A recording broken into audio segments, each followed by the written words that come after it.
அத்தியாயம் 2 ஸ்லோகம் 2 ஸ்ரீ பகவானுவாச குதஸ்த்வா கஷ்மலமிதம் விஷமேஷமுபஸ்திதம் அநார்யஜுஷ்டமஸ்வர்க்யம் அகீர்த்திகரமர்ஜுன. இப்பொழுது நாம் 2வது அத்தியாயத்தில் 2வது ஸ்லோகத்திலே இருக்கிறோம். நாம் அனைவரும் எதிர்பார்த்து கொண்டிருந்த ஒரு நிகழ்வு இந்த ஸ்லோகத்திலிருந்து தொடங்குகிறது. சுவாரஸ்யமான நிகழ்வும் கூட.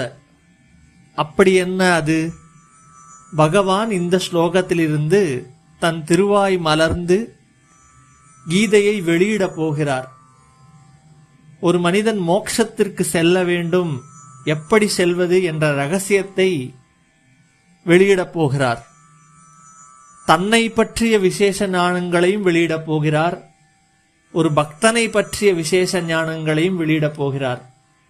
தன்னை அடைய எத்தனை மார்க்கங்கள் உள்ளது, அது எத்தகைய பலன்களை தரவல்லது, எப்படியெல்லாம் சேரலாம் என்கின்ற விஷயத்தையும் சொல்லப் போகிறார். எளிமையாகவும் தன்னை அடைவதற்கான வழியையும் பகவானே காட்டிக் கொடுக்கிறான். எம்பெருமானுடைய கருணை முழுவதுமாக நிறைந்திருந்தாலும் பகவான் திருவாய் மலர்ந்து அருள்வது இந்த ஸ்லோகத்தில் இருந்துதான். அதற்காகத்தான் இந்த ஸ்லோகத்திற்கு கொஞ்சம் ஏற்றம் அதிகம். இப்போ இத்தனை நாளா நாம பார்த்தோம், இவ்வளவு ஸ்லோகங்கள்ல இந்த அர்ஜுனனாகப்பட்டவன் பலவேறாக புலம்புகிறான். இந்த அர்ஜுனன் வேறு யாரும் என்று நாம் எடுத்துக்கொள்ளக்கூடாது. நம்மையே அர்ஜுனனாக பாவித்துக் கொள்ள வேண்டும். இந்த முதல் அத்தியாயம் முதல் ஸ்லோகத்திலிருந்து இந்த அர்ஜுனன் அப்படிங்கிற கேரக்டர் நம்மளாவே நம்ம ரியலைஸ் பண்ணிக்கணும். நமக்கு ஒரு கஷ்டம் பகவானுடைய கோவிலுக்கு சென்று நாம் பலவேறாக புலம்புகிறோம். பகவான் முன்னாடி நின்று அழுகிறோம். எனக்கு இந்த கஷ்டம் விட்டது, அந்த கஷ்டம் விட்டது, பகவானே என்னை ரட்சிக்க கூடாதா, என்னை காப்பாற்ற கூடாதா அப்படின்னு நாம ரொம்ப வரிசையா புலம்பிட்டே வரோம். கஷ்டங்களுடைய வரிசையை சொல்லி சொல்லி சொல்லி நமக்கு இருக்கிறதான கஷ்டங்கள் எல்லாம் வரிசையா பகவானிடத்துல கொட்டி அதற்கு ஒரு விடை கிடைக்காதா, பகவான் ஏதாவது சொல்ல மாட்டாரா அப்படின்னு சொல்லி புலம்புறோம். இல்ல ஒரு பெரிய ஆபத்து வருது அப்படின்னு வச்சுக்கோங்களேன். அந்த ஆபத்திலிருந்து எப்படியாவது தப்பிச்சு பிடிச்சு ஓடி பகவானுடைய கோவிலுக்குள்ள போய், அப்பா நாம இனிமே கோவிலுக்குள்ள வந்தாச்சு, இனி ஒரு கஷ்டமும் நம்மை நெருங்காது, ஏன்னா பகவான் இருக்கக்கூடிய சன்னதிக்கு நாம வந்து விட்டோம். பகவானுடைய சன்னதியிலே பகவானுடைய சங்கல்பத்திலே என்ன நடக்கிறதோ அதுதான் நடக்கும். என்ன நினைக்கிறாரோ அது நடக்கும். உலகம் பூரா அதுவேதான் நடக்கும். ஆனா ரோட்ல ஒரு குழந்தை விளையாடிட்டு இருக்கு. திடீர்னு ஒரு சாலையில ஒரு வாகனம் வருது. அந்த குழந்தை என்ன பண்ணும்?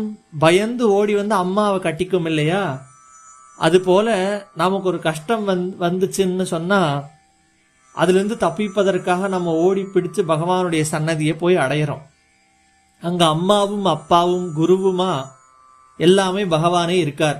அவரிடத்துல போய் அப்பா நின்னுட்டோம்பான்னு ஆசுவாசப்படுறோம். எப்படி சாலையிலே அந்த குழந்தை வாகனத்தை பார்த்து பயந்து ஓடி அம்மா கிட்ட பார்த்து, அம்மா வண்டி வந்துருச்சு, அதனால நான் ஓடி உன்கிட்ட வந்துட்டேன்னு மழலை குரல்ல சொல்லுமோ, அது போல இந்த உலகத்துல இருக்கிற கஷ்டங்களாலையும் துன்பங்களாலையும் என்னால வெளியில இருக்க முடியல பகவானே அப்படின்னு சொல்லிட்டு அழுது புலம்பி பகவானிடத்துல போய் அப்படியே கொட்டி தீர்க்கிறோம். உடனே பகவான் என்ன சொல்லுவார்? ஒரு அம்மா என்ன சொல்லும்? அந்த குழந்தைய அணைச்சு, கீழே விழல அந்த குழந்தைக்கு ஒரு அடியும் படல, ஆனாலும் கை கால்லாம் தடவி விட்டு கன்னத்துல தொடக்கிறது போல ஒரு பாவனை பண்ணி, அழாதம்மா அழாதம்மா உனக்கு ஒன்னும் ஆகல அப்படின்னு சொல்லி அம்மா சும்மனா கூட ஒரு அந்த குழந்தைய மனசளவுல தேத்துவா இல்லையா? அது போல பகவான் இத்தனை நேரம் அர்ஜுனன் அப்படி இப்படின்னு புலம்புறான். பகவான் அமைதியா இருக்கார். இப்ப பகவான் சொல்றார், என்ன ஆச்சு அர்ஜுனா, என்ன உனக்கு இந்த மனக்குழப்பம் அப்படின்னு சொல்லிட்டு அப்படியே அவருடைய மதுரமான குரல், பகவான் கிட்ட எல்லாமே அழகுதான், எல்லாமே மதுரம் தான். அதரம் மதுரம், வதனம் மதுரம், சயனம் மதுரம், எல்லாமே மதுரம் தான். பகவானுடைய கண்ணழகு, மூக்கழகு, அவனுடைய கண்ணங்கள் அழகு, அவனுடைய உதடு அழகு, அவனுடைய காதுகள் அழகு, அவன் திருமேனி முழுவதுமே அழகு. அவன் நடக்கிறது அழகு, பேசுறது அழகு, சிரிக்கிறது அழகு, படுத்துட்டு இருக்கிறது அழகு, சாஞ்சு நிக்கிறது அழகு, எல்லாமே பகவான் கிட்ட அழகு. அவன் செய்யற ஓரொரு அசைவும் அழகா. அதுபோல அவனுடைய திருவாய் மலர்ந்து பேசுறான் இல்லையா, அந்த குரல் எப்படி இருக்கா, ரொம்ப கணீர்னும் இல்லை. அப்படியே ஒரு வாத்தியார் ஸ்டூடெண்ட்டுக்கு லெசன் எடுப்பார் இல்லையா, அப்படியே கணீர் கணீர்னு சப்தம் வருமே, அந்த மாதிரி சப்தமாகவும் இல்லை. ரொம்ப மென்மையான குரலாகவும் இல்லை. அப்படியே மென்மையா யாருக்குமே கேட்காதக்கு அர்ஜுனனுக்கு மட்டும் கேட்கிற மாதிரி ஒரு கீதையும் பகவான் சொல்லலை. அப்படி இரண்டும் கலந்து ஒரு கணீர்னும் இருக்கு, அதே சமயத்துல மதுரமாவும் மென்மையாவும் இருக்கு. அதே சமயத்துல அப்படியே மென்மையா ஒரு இசை சங்கீதம் போல மனசுக்குள்ள வருடுறாப்பல போலவும் இருக்கு. அப்பேற்பட்ட ஒரு சப்தமாம் குரலாம் பகவானுக்கு. அந்த மாதிரி குரல்ல பேச தொடங்குறார். அதனால்தான் இங்க சொல்றோம் ஸ்ரீ பகவான் உவாச்ச. என்ன தொடங்குறார் பகவான் அப்படின்னு சொன்னா, குதஸ்துவா கஷ்மலமிதம் விஷமே சமுபஸ்திதம். எதற்காக இவ்வளவு கவலைப்படுற? ஏன் உனக்கு இந்த மனக்கவலை வந்தது? முதல்ல என்ன ஆச்சு, ஏன் இந்த மனக்கவலை வந்தது அப்படின்னு பகவான் பொறுமையா கேட்கிறார். அதுவும் என்ன சொல்றார்னா, நீ ரொம்ப பெரிய வீரன் அர்ஜுனா. இந்த ஸ்லோகத்துடைய அர்த்தம், அர்ஜுனா நீ ரொம்ப பெரிய வீரன். ஒரு வீரனுக்கு தகாதது என்ன? மனக்குழப்பம். ஒரு வீரனுக்கு தகாதது என்ன? சொர்க்கத்தை தடுக்கக்கூடியதான மனக்குழப்பம். ஒரு வியாதி இருக்கு அர்ஜுனா, அந்த வியாதிக்கு பேரு மனக்குழப்பம். அந்த வியாதி வந்துடுச்சுன்னா என்ன தெரியுமா ஆகும்? ஒரு வீரனுக்கு அந்த வியாதி வரவே கூடாது. அந்த வியாதி வந்தா ரெண்டு விஷயம் நடக்கும். ஒன்னு, ஒரு வீரன் வீர சொர்க்கத்தை அடைய வேணும் தான் எப்பவுமே நடப்பான். தர்மத்துக்காக போராடி உயிரை விட்டேன், அந்த விட்டதன் பலனாக, அந்த தியாகத்திற்கு பலனாக வீர சொர்க்கத்தை அடைந்தேன்னு பெருமைப்படுவான். அத இந்த மனக்குழப்பமானது தடுத்து விடும். இன்னொன்னு என்ன? அகீர்த்திகரம், அதாவது புகழை தடுப்பது. புகழ் கிடைக்காது. ஒரு வீரனாக இருப்பவன் என்ன பண்ணணும்? தர்மத்துக்காக போராடி ஜெயிச்சு சண்டை போட்டு அந்த தர்மத்தை காப்பாத்துறானோ இல்லையோ, தர்மத்துக்காக போராடி உயிர் விட்டேன், வீரமாக தன் உயிரை தியாகம் செய்தேன்கிற பெருமையாவது கிடைக்கணும். புறம் இதுக்கிட்டு ஓடினான் அப்படின்னா சொல்லுவார், வீர தியாகம் செய்தேன், உயிர் தியாகம் செய்தேன் தானே சொல்லுவார்கள். அப்படி உயிரை விட்டேன் அப்படின்னு ஒரு புகழ் கிடைக்கணும். ஒரு வீரனுக்கு எப்பவுமே ஒரு புகழ் ரொம்ப முக்கியம். அவன் யாருப்பா? பயங்கரமான வீரன். அவன் எத்தனை யுத்தம் பண்ணியிருக்கான் தெரியுமா? தர்மத்துக்காகவும் வீரத்திற்காகவும் தியாகத்தை நிறைய செய்வான். அதுக்காகவே அவன் போராடுறான். அப்படிங்கிற வீரத்திற்கான ஒரு புகழ் இருக்கு இல்லையா, ஒரு அங்கீகாரம். அந்த அங்கீகாரம் கிடைக்காம போயிடும் அர்ஜுனா. இது ரெண்டுமே ஒரு வீரனுக்கு வரவே கூடாது அர்ஜுனான்னு சொல்றார் பகவான். ஒரு வீரனுக்கு இந்த ரெண்டு குவாலிட்டி இருக்கக்கூடாது. ரெண்டு குவாலிட்டி வரக்கூடாது. அது வரக்கூடாதுன்னா என்ன ஆகக்கூடாது? மனக்குழப்பமே வரக்கூடாது. அந்த மனக்குழப்பம்ங்கிற ஒரு வியாதி வந்துச்சுன்னா இது ரெண்டும் வந்துடும். அதனால இந்த மனக்குழப்பம் உனக்கு எப்படி வந்ததுன்னு பகவான் கேட்கிறார். இந்த இடத்துல ஒரு நல்ல விஷயம் நோட் பண்ணும். பகவான் கூடவே இருப்பவர்களுக்கு மனக்குழப்பம் என்பதே இருக்கக்கூடாது அப்படின்னு பகவான் இதுல சூச்சகமா சொல்றார். ஏன்னு சொன்னா எல்லாமே தெளிவா இருக்கே பகவான் கிட்ட. பகவான் கிட்ட என்ன நாம மறைச்சிருக்கோம், இல்ல பகவான் நம்ம கிட்ட என்ன மறைச்சிருக்கான்? ஒண்ணுமே கிடையாது. எல்லாமே பகவான் கிட்ட ஓப்பன் தான், தெளிவா இருக்கு. பகவானும் தெளிவானவன், சுத்த சத்துவ குணத்தை உடையவன். ஒரு நிர்மலமான ஸ்படிகம் எப்படி பளபளன்னு மின்னுமோ அது போல உடையவன். ஒரு சுத்தமான ஜலம், தீர்த்தம் எப்படி பிரவாகமா வருதோ அது போல உடையவன். ஒரு தாமரை புஷ்பம் எப்படி சுத்தமா பரிசுத்தமா தெளிவா இருக்கோ அது போல உடையவன். அந்த பகவானையே பிடித்திருப்பவர்கள் எதற்காக மனக்குழப்பம் அடைய வேண்டும்? என்ன கவலை அவர்களுக்கு வந்துவிட போகிறது? காப்பாத்தறக்கு பகவான் இருக்கான், சரணாகதி பண்ணியாச்சு, நீ எல்லாம் அவன் இஷ்டப்படிதானே நடக்கிறது. சர்வ உலகத்தையும் படைத்து காத்து அழித்து ரட்சித்து கொண்டிருப்பவன் நம்மளை ரட்சிக்காமையா போய்விடுவான்?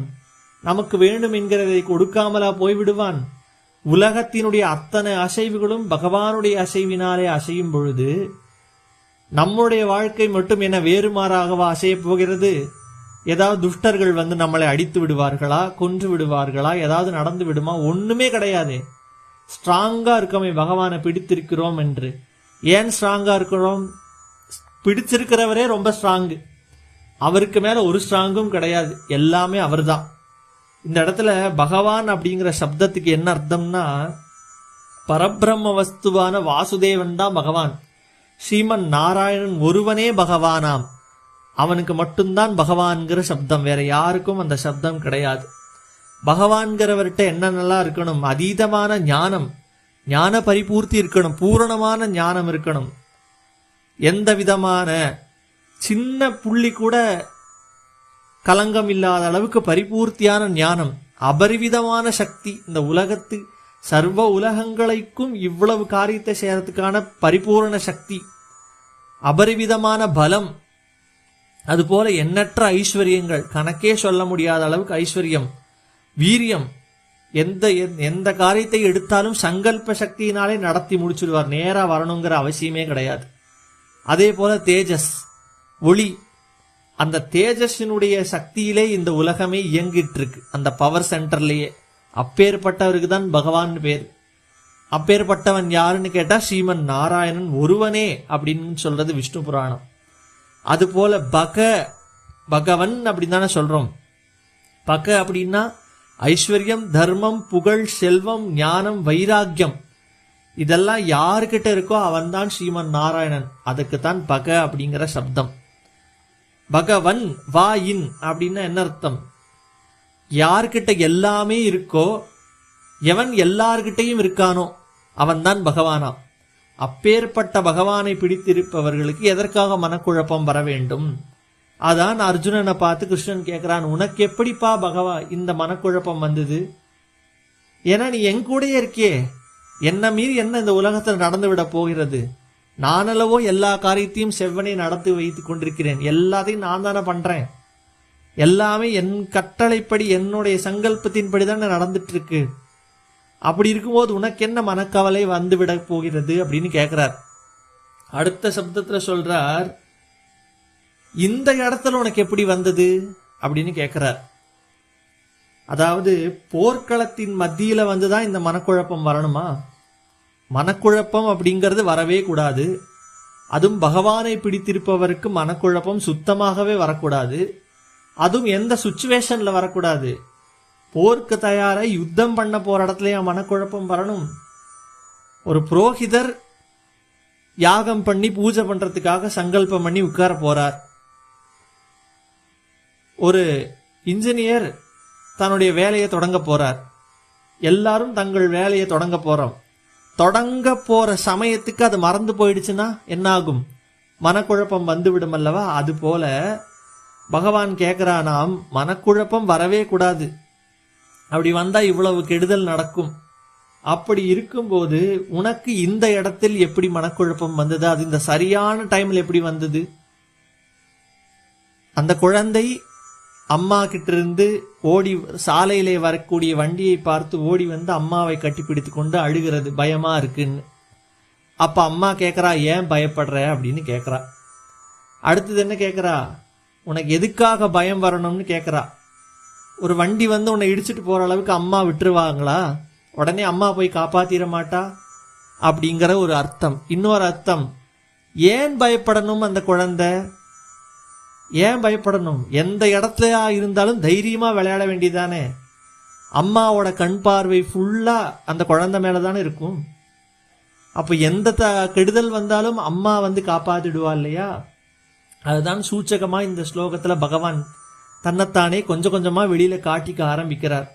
அதான் சொல்றது, ஸ்ரீ பகவான் உவாச்ச குதஸ்துவா கஷ்மலமிதம் விஷமே சமுபஸ்திதம். உனக்கெல்லாம் இந்த மனக்கவலை வரவே கூடாது. அது இந்த சுச்சுவேஷன்ல வரவே கூடாது. அப்படி வந்துட்டா அது என்ன தெரியுமா ஆகும்? அனார்யஜுஷ்டமஸ்வர்க்கம், ஸ்வர்க்கத்துக்கு போகக்கூடிய ஒரு வீரனை அது தடுத்து விடும். இன்னொன்னு என்ன, அகீர்த்திம் கரமர்ஜுன, கீர்த்தியும் அது கெடுத்து விடும். அப்பேற்பட்ட மனக்குழப்பம் உனக்கு வரக்கூடாது அர்ஜுனா அப்படின்னு பகவான் சொல்றார். இது 2வது அத்தியாயம் 2வது ஸ்லோகத்தினுடைய அர்த்தம். அடுத்து என்னெல்லாம் சொல்லி அர்ஜுனுடைய மனதை தேற்றப் போகிறார் என்று அடுத்த ஸ்லோகத்திலே பார்ப்போம்.